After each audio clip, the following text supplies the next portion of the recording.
feels like summer. Good afternoon. My name is Captain Dan Davis with the Arizona Fire Medical Authority. And for phase 1 of swift water rescue and water accident management training for Q3 training for our department, we were able to utilize Hurricane Harbor for the swift water rescue portion of it. Crews come into Hurricane Harbor. We have an initial talk about on-scene reports, definitions of water and the dynamics of water, how much it weighs, how much it moves. Water is measured in cubic feet per second, so we also talk about that. We talk about the abilities of water and how it affects the rescue operations. Second phase of this, we bring the crew around and show them strainers, eddies, and backwash type stuff when water is moving pretty quickly. Initially, we have the crews get caught up in the strainer. It's an 8-inch PVC pipe, but it could be anything in the water that we can't see, such as shrubs, trees, bushes, rocks, etc. Again, the first phase of it was showing the crew what happens to them if they get caught up in it and the pressure and weight of the water behind them, and how at that point most of them are unsuccessful in getting out of that situation.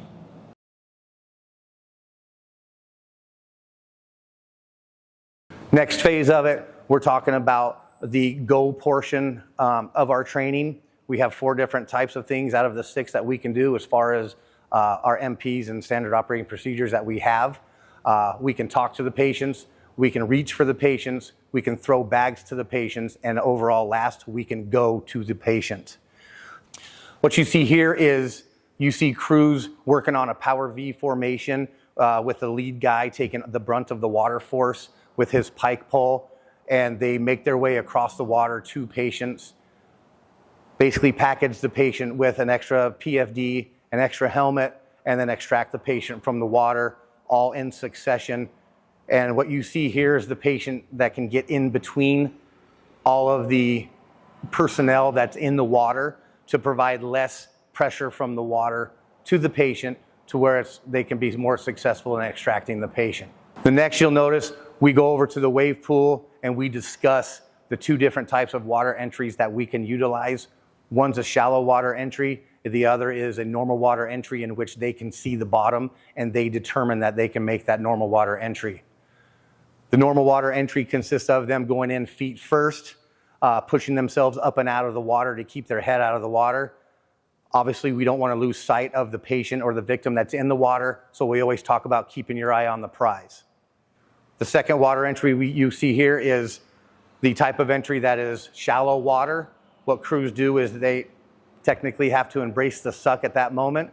They go in, they take the brunt of the water off their chest and into their neck, and which causes like throwing a rock across the water. It's a skipping motion, all to make sure that the crews entering the water as the rescue team don't lose sight of the patient, again, that's in the water.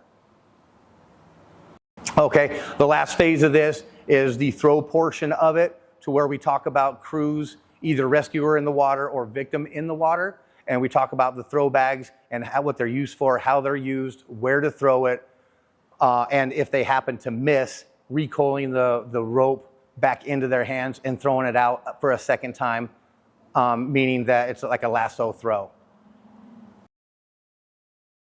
So why do we do swift water rescue training? Obviously, during the months of July into September, possibly October, we have a monsoon season here in Arizona. And what that does to us is that produces flash floods and flooding around the valley.